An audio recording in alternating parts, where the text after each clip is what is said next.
Hello. Hello to me. Okay. Hi. I'm Becky, and this is the Beckisphere. And welcome back to my channel. If you're new here, hi. Again, my name is Becky. How many times do I have to say that one? And every Monday and Thursday, we talk about the climate here. So the problems, yes, but the solutions, yes. And here on Thursdays at 6 p.m. Standard Pacific Time, we talk about a book on the climate crisis. So I have plenty of books that I have in mind that I would love to read. I had purchased them forever ago, and then college, and now I'm actually getting to them. So if you would like to join me, then please do. The book we are reading this time is Don't Even Think About It by George Marshall. Why our brains are wired to ignore climate change. And coming from a climate change communicator, that definitely seems to be the case. And so we are in process of learning about why that might be and doing our best to kind of connect with people about the climate crisis because it's an important topic and we need to talk about it. So that is why I am here. Today we are going to cover chapters 8 through 11, I believe. Hold up. Let me double check. Yeah. We need to cover chapters 8 all the way through 11.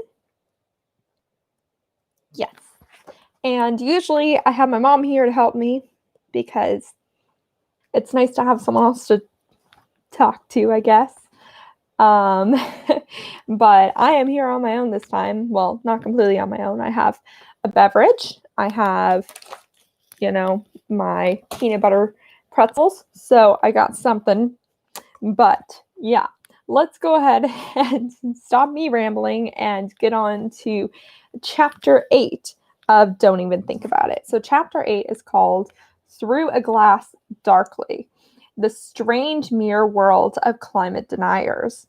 And so it basically, this section, see, I have it highlighted. The pink highlighting is my mom and the yellow highlighting is me. So she read it and she left little comments, which is cute.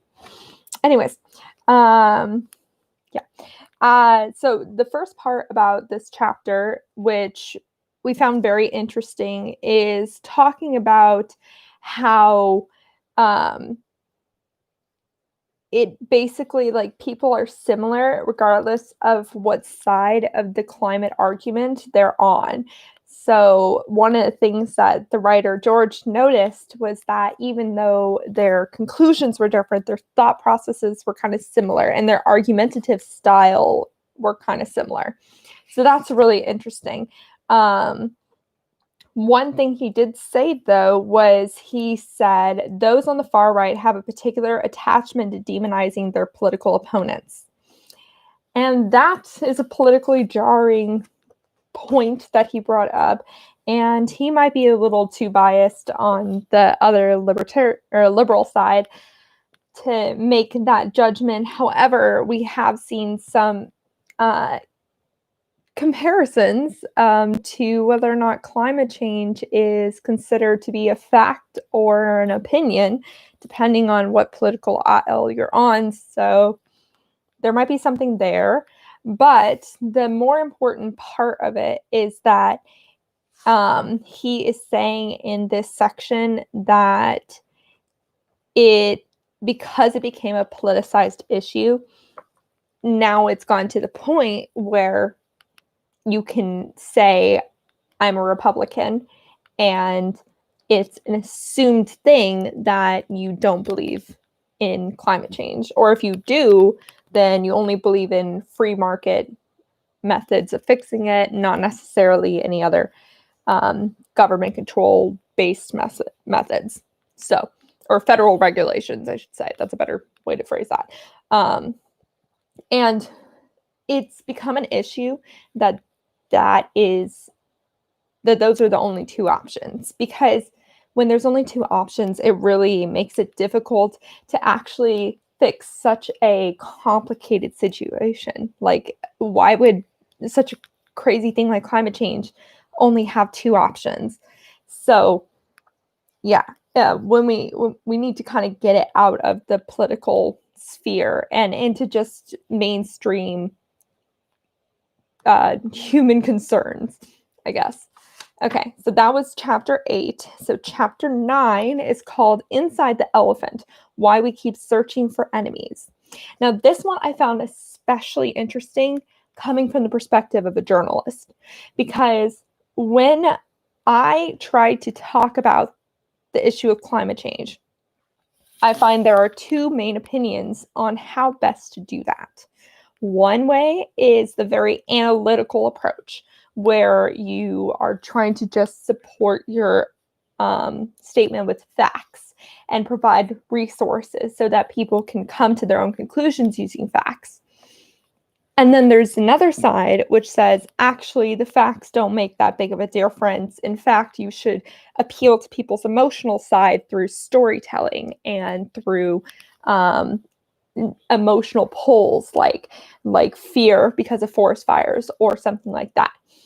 So there seems to be kind of two opinions on how best to go about discussing climate change, like what works best for people. And what's interesting is that he said basically I might have misspoke on which chapter it was.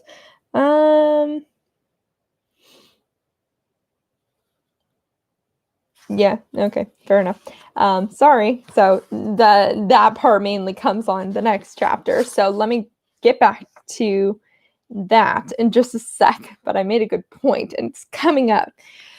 I'm an awkward turtle. Okay, so chapter 9, which is Inside the Elephant, that one talks more about how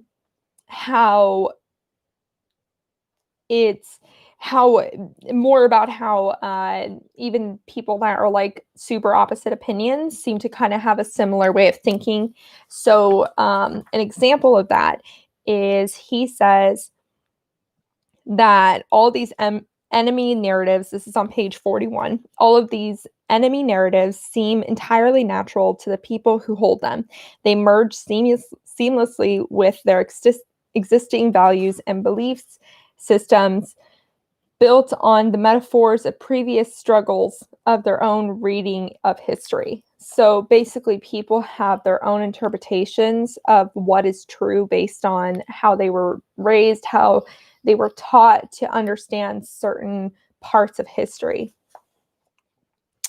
And then he goes on to say, he says, actually, sorry, he says on page 39, now I'm going backwards because I'm doing good, that when he went back and he read through his own transcripts and dozens of interviews, he kind of had a template of how he described his perspective coming from a climate scientist and environmentalist on the issue. But he noticed that if you make it just slightly vague enough, that it can sound completely the opposite of an environmentalist. In fact, it can sound like it's coming from a climate denier. So it's an interesting thing. So see, I'm going to read this little part to you and see if you notice if it could come from both a climate denier or an environmentalist. They, being the other side, needed a new enemy after the end of the Cold War and needed a political cause that would enable them to exercise political influence. So they created a story around their political worldview designed to play to people's fears and weaknesses with us as the enemy. They try to play the moral high ground, but their real motives are money and political influence. They claim that they are weak, but actually they are much more powerful than us because they have the support of large funders with overt political interests and because they are promoted by a lazy and biased media. We get abused and sometimes even get hate mail and death threats, but it's our duty to expose these lies in the interest of the world's poorest people and to save civilization from the greatest threat it has ever faced. Now, can you see someone from either perspective saying that exact same thing about the opposite side? Interesting. And furthermore, do you notice that both sides specifically say that that the other side is being promoted by lazy and biased media? Yay! Journalists lose on both fronts. Love that.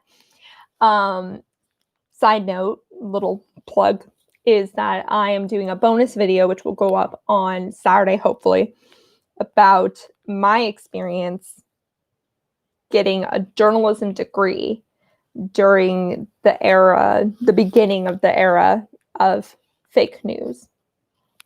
So if that interests you, then please check me out. Make sure you're subscribed, because that will be a very interesting topic, and I'm excited to share my own personal experiences on that topic. So, oh, hi, there's a second person here. Hello. I was just talking about, we're talking about the climate book that we're discussing, and I also mentioned that on Saturday I'm going to be publishing a story, or publishing a video on, oh, that person left, so it doesn't even matter. Okay, it's fine. I didn't need you. This one person that's holding on, which I'm not even convinced is not me. Good job. Okay. So as I was saying, so one person who is often in the conversation of climate science versus climate denial, like the battle, the main dude besides Bill Nye that is on the side of the scientists, his name is Michael Mann. I don't know if any of you have ever heard of him, but he is one of the main climate scientists that have kind of become a personal punching bag of the climate denial people. I don't know how he ended up in that position exactly, but from his Twitter, he seems to be owning it. So, go him. But he compared himself versus the climate denialists, the dichotomy, to that of Lord of the Rings, saying that it was a classic tale of the struggle between good and evil, but the stakes are of Earth itself. And what's interesting is then George Marshall goes on to talk about how there's a bit of discrepancy on whether or not we should be considering this a good versus evil issue.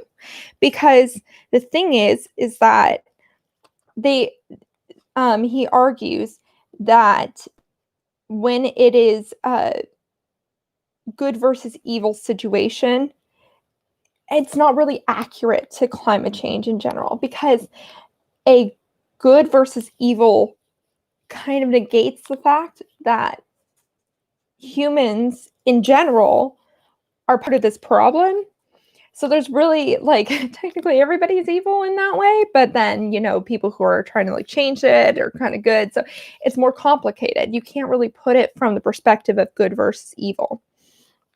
So instead, he was talking about it from the perspective of people going on a journey together. It's a tale that is constructed around a quest, a challenge, to overcome an argument or an idea or a weakness or a way of thinking. So instead of thinking of it as us versus the oil industry, which is ironic because my last video I was kind of demonizing ExxonMobil, which, check out the video. I have good reasons why I would.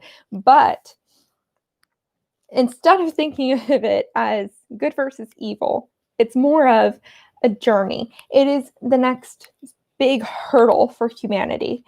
Kind of similar to how people in the Black Lives Matter community talk about moving towards equality as really a hurdle for humanity.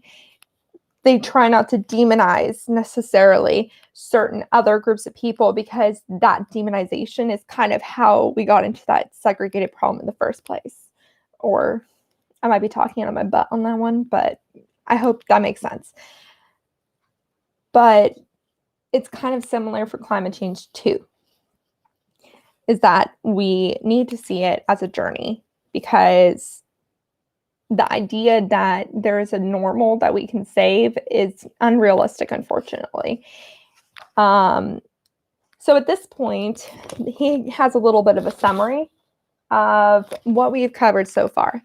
And if you haven't seen the other videos or read the book so far, this will kind of help you get a little more understanding of what we've talked about up to this point. So the first part he talks about is that we interpret the world in the light of our own recent experiences and our attitudes. We have our own confirmation bias.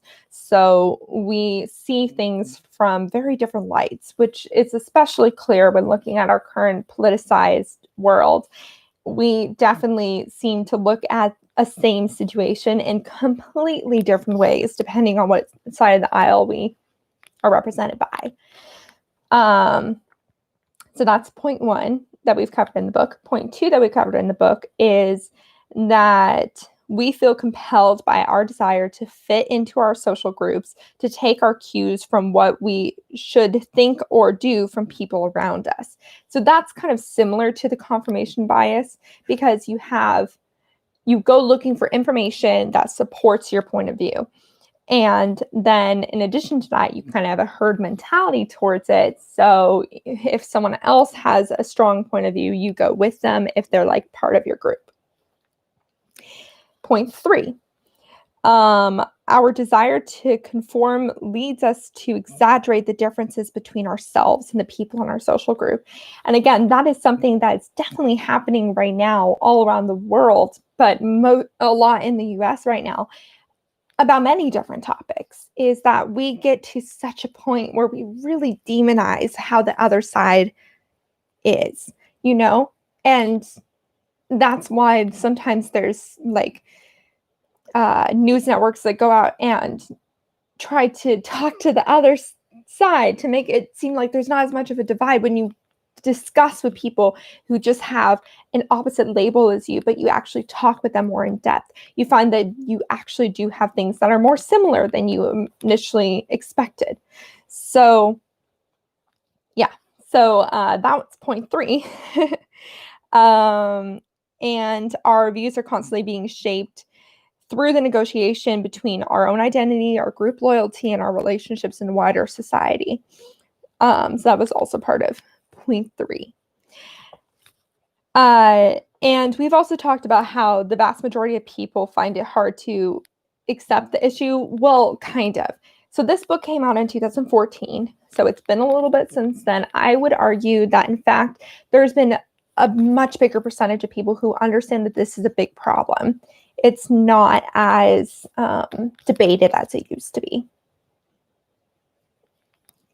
depending on where you're at mostly. But a stat that I found from the Washington Post, which I found really interesting, is that 1 in 4 teenagers are acting on the climate crisis. And that just that gave me so much hope, you guys. Like when I heard that, I was just like, oh, that's lovely. That's great. I'm happy to hear that. I hope it stays that way. I hope it increases, because let's make it half, and everybody else, let's get our butts moving, get our percentage, our ratio to be a lot better. Okay, anyways, enough babbling about chapter 9. Now we are in chapter 10, where we go back to the idea. So this is called the two brains, why we are so poorly evolved to deal with climate change. And this gets to the point that I was explaining before, because I thought that chapter 9 was talking about really what chapter 10 was talking about. My bad, I need to write notes. But what I was talking about was that there are two ways to act on, or to try to reach out to people to talk about this complex issue. There, you can reach out to them from the analytical standpoint, showing them graphs and charts and facts that support the overall argument. Or you can reach out to people from an emotional standpoint, help them realize that this situation hurts them and their end goals or their family, and tell stories to help people relate to such a complicated issue. It's always a tie, or it's always a disagreement between those two sides, a pole of those two sides.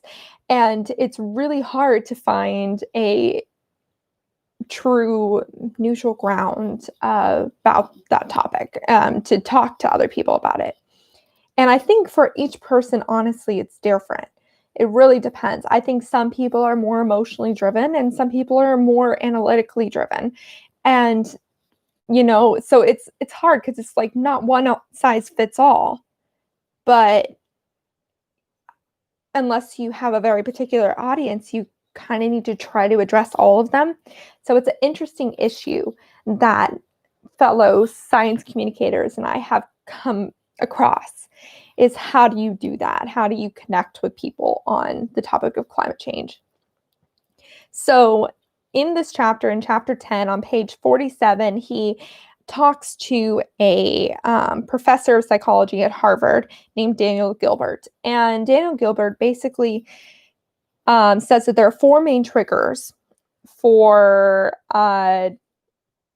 making something interact, or making something hit home. There's four different triggers that you can go for. You can go for personal, which is like identifying friends or enemies or defectors of human agency, like something that's personal to you. There's abrupt, so it's a sudden change. That's usually something that people get worked up about. There's the immoral aspect, like talking about animal harm or something like that.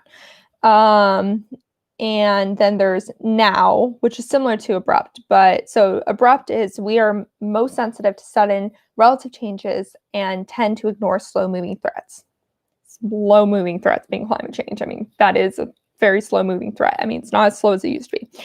And now is our ability to look into the future, and be able to try to make change about something that might not be affecting you now, but it's affecting you soon. So does that kind of make sense on what those differences are? So he puts those four together: the personal, abrupt, immoral, and now, and that equals pain.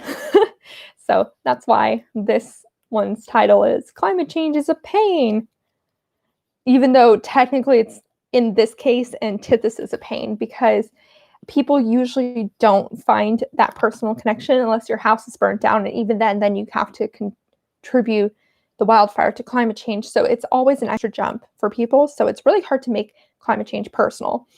And it's not abrupt. It's definitely slow moving. It is immoral, but we don't see it as obviously, if that makes sense. It's not as clear that it's an immoral issue as like animal abuse or child abuse or something like that. Climate change is more subtle, I guess. It's still immoral, but it's subtle. And it's happening in the future. I mean, it's happening now, but it's going to happen even worse in the future. So it's not necessarily that same, it's not necessarily happening now to a lot of people. So that is one of the main parts of chapter 10. Another main part is that we want to just believe that it's a status, that we have a status quo that we're currently living in. We want to think that there's nothing that's changing our standard. And this thing is changing our standard of living, our standard of how the earth works. And so it's a lot harder for us to wrap our brains around, because there's no point of normalcy that you can go to be like, okay, this is outside of normal. Let's go back into what's normal. And yeah, so that's another main part. And then again on page 48, it talks about the difference of analytical thinking versus emotional thinking. So definitely read up on that if you're interested.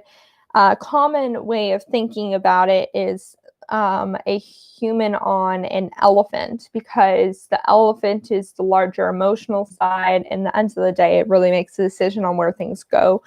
And the human on top is the analytical side. It has less power on the emotional side, but it's able to sway one way or another. He was saying that there's many issues with the idea because they're more interconnected than just holding the reins. An analytical side and an emotional side really interact with each other very often when decision making. So it has to be kind of a combination of the two. It can't just be one or the other. So how do you talk about it with emotion and facts? Something to think about. Okay. And then, okay, so this is a little part that I want to read to you. It's on page 50. And basically, it talks more about the analytical side and the emotional side, and talking about how you talk about it. So advocates for action on climate change have to do everything they can speak. They can speak to both. They need to maintain enough of the data and evidence to satisfy the rational brain that they are a credible source. They need to translate that data into a form that will engage and motivate the emotional brain using the tools of immediacy, proximity, social meaning, stories, and metaphors that draw on experience. Every piece of climate change communication, from the National Academy of Sciences to a direct action protest outside a power station, is an experiment in the alchemy of turning base data into emotional gold. I love that part because that's exactly how I feel trying to communicate climate change. It's always trying to figure out what's the best combination between analytics and emotion to be able to properly express the idea in a way that it makes an impact. And that's really hard to do. And then he goes on to say the opposing action, which is climate denial, they play the same game, but working backwards. They begin with the arguments that appeal to the emotional brain based around the values, concerns, and emotional triggers of their audience. They then seek the data and evidence to support these arguments because, like the advocates, they need to satisfy both the emotional and the rational brain of the people they want to convince. Of course, they don't see it like this. They are convinced that they have built their emotional argument on the back of rational evaluation of data. And so it seems so to them. So that's really interesting because it makes a lot of sense. You know, when you have something that doesn't really have as many clear pieces of evidence to support and you still want to make that point, then you kind of have to figure out what your point is and then collect data. I mean, that is literally confirmation bias. So yeah, so that makes sense that climate denial generally goes the opposite direction. Okay, so now we're on to chapter 11. Thank you for sticking around with me this long. I'm trying to keep it around half an hour. I don't want to go past that. So this is the last chapter that we're covering, and it's called Familiar Yet Unimaginable: Why Climate Change Does Not Feel Dangerous. So first, he kind of talks about this time where in his neighborhood a cell phone tower was put up, and people that were normally very rational freaked out about the cell phone tower because they were worried about the uncertain impacts of the cell phone tower, the waves, the energy waves coming from the cell phone tower on them and their kids. And so he said that there are some interesting similarities between the issue of climate change and cell phone towers. Both threaten, sorry, I'm dyslexic. Give me a sec. Both threaten uncertain impacts that are drawn out long into the future. And both cases we contribute through our consumption choices to the problem we decree. My neighbors in the audience that night had cell phones in their pockets. In retrospect, I regret not having called them up during the meeting just to see what would happen. So that was funny. Sorry. He's a funny writer. I highly recommend this. Funny writer. But basically what he's saying is that climate change and cell phone towers both have kind of uncertain uncertain outcomes for what the future will look like. Like we have our guesses and stuff, or not guesses. We have very clear evidence on what is happening versus what is going to happen. Let me be clear. We know a lot. Arguably, we know more really about the issues of climate change. Well, we probably know about the same amount between issues of climate change and impacts of the cell phone tower. But what's interesting is because the cell phone tower was really close, it seemed like a really easy issue to just jump on compared to climate change. There's nothing you can see. You can't see the carbon dioxide in the atmosphere. You can't see some might of climate change striking down a tree and starting a forest fire. Like that stuff doesn't happen. It's more vague than that. And so it can be really hard to imagine what is happening instead of just being able to see it. So that's a difference that he put between the cell phone tower issue and climate change, even though arguably climate change is a more scary issue than putting up a cell phone tower, which is more innocuous. Hey, Nando. Hey. He says, it's a shame that the overwhelming number of studies and reports on it aren't enough to be considered easily visible. Dude, am I right? Or yeah, you were so right. Like, I don't understand why that's not enough. I mean, I do, because it's not everyone reads studies and stuff. And as I was talking about in some of the earlier chapters, it's kind of the perspective of people like to attribute it to government control in a way. And so when there's an organized effort, that almost backfires for people, because instead of just seeing it as a consensus, they see it as people ganging up on them. So I don't know. I'm not quite sure how to change that. I would love it for people to just see that it's a consensus and then make that be enough for them to recognize that it's fact and it's a problem. Like, we know more about climate change. We have a bigger consensus between climate change between scientists than we do on some vaccines. Okay, vaccines is kind of its own mistrust of science, so I don't want to say that. Nando says, having a leader that doesn't deny it is a good place to start, I think. Yeah, that seems like a really good place to start. That's true. Vote, people. Vote, please. Let's get through this. Yeah. So leadership definitely makes a difference, which, again, was part of the stuff that we talked about.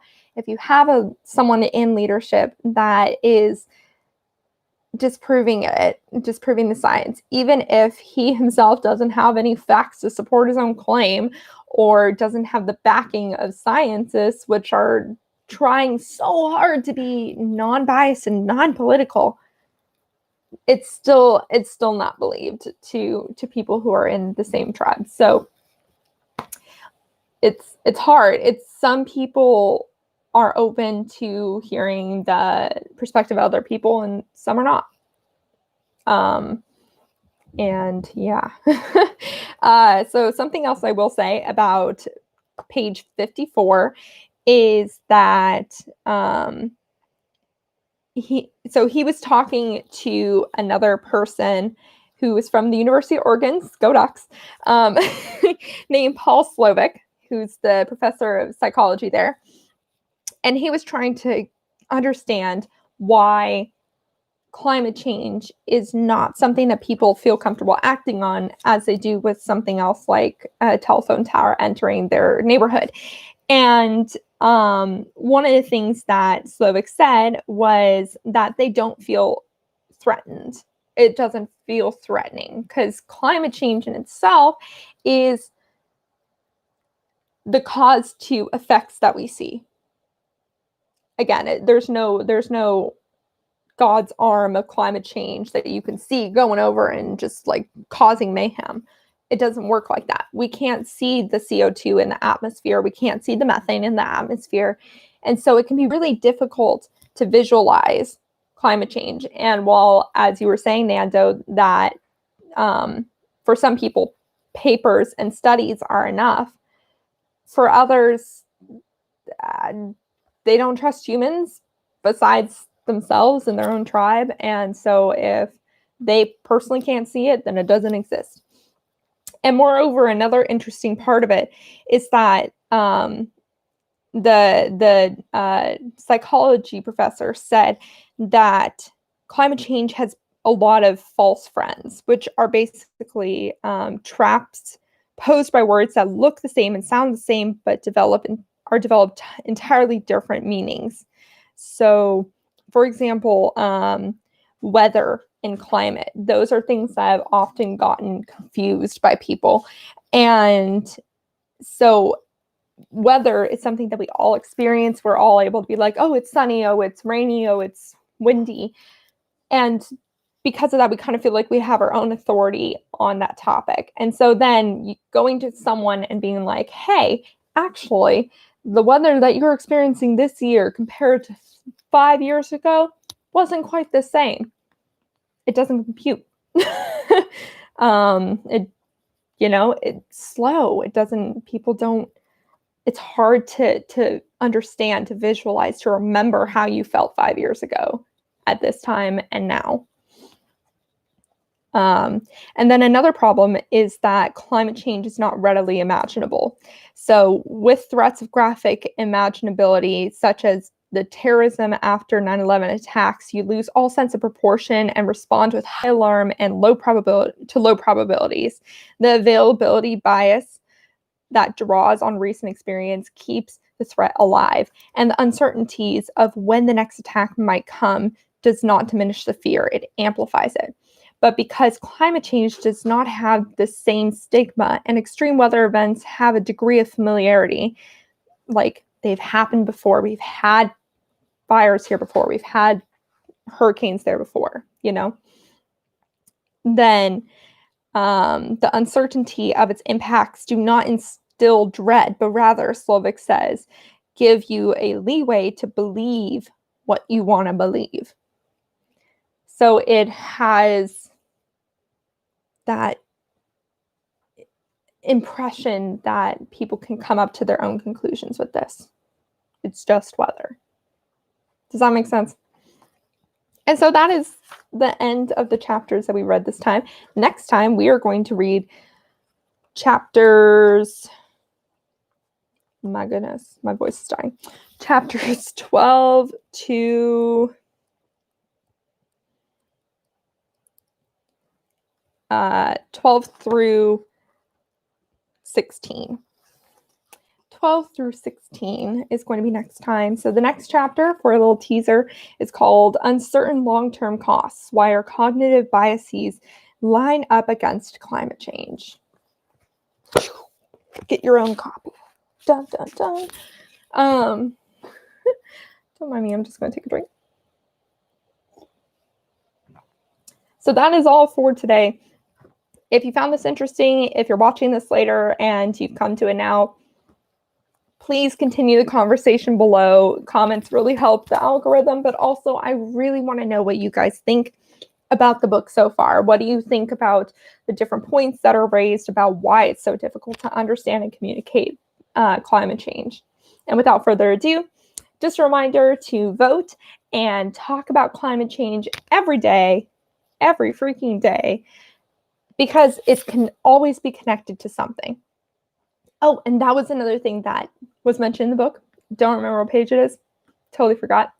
But what's interesting is that journalists have often put the issue of climate change into a bracket of its own topic, its own beat, its own environmental beat. And what's interesting with that, and this is something that I think, again, I might talk about on the Saturday video, maybe, it might be too far off from the main topic of Saturday's video. But when you have something that is a separate beat, it's really difficult to connect it to everyone else's lives if they're not an environmentalist. So one of the things that I wanted to do from when I was at my college school newspaper was to insert the topic of climate change and environmental issues into every conversation topic. So put it in the sports beat, put it in the news beat, put it in the politics beat. Was there one? I'm not sure.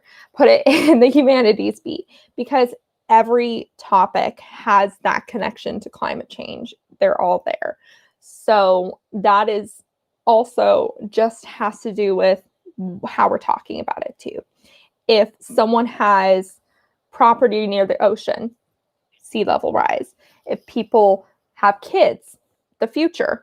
If people care about the economy and they have stocks in the economy, what the economy is supposed to look like with changing of our mentality towards nature and our consumeristic practices.